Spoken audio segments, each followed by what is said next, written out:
Bugun bizga aynan ushbu xonadonda istiqomat qiluvchi fuqarodan murojaat kelib tushdi. Ularning aytishicha, aynan ushbu xonadon hududi 2021-yilning avgustiga qadar Toshkent viloyatiga qarashli bo'lgan, ammo undan keyin Toshkent shahar hududiga o'tkazilgan. Bugungi kunga kelib manzilda bo'layotgan o'zgarishlar, yangilanishlar hisobiga ushbu xonadon buzilishga tushgan. Uy egasi xonadon buzilayotganidan norozi emas, ammo mana qo'shnilarim ko'chib bo'ldi. Kompensatsiyalarni olib, men 2 marta anaqa qilganman. Narxlatganman. 2024-yili sud qarori chiqib, hokimiyatga yuborgan. Onlayn nimada yuborilar ekan. Hozir shundan beri hali kompensatsiya berilmagan. Qancha berilish kerak edi? 3 milliard 800 million qancha ham shunaqada beringlar dedim, olasiz.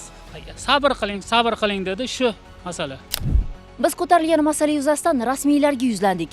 Xo'sh, xonadon egasiga kompensatsiya pullari qachon beriladi? Bugungi kunda fuqaroga kompensatsiya pullarini to'lab berish maqsadida tuman hokimining tegishli farmoyishi chiqarilgan va kompensatsiya pullarini to'lab berish choralari ko'rilmoqda. Doimgidek millar ushbu holatni o'z nazoratiga oladi va muammo ijobiy hal etilmaguncha biz mavzuga qaytaveramiz.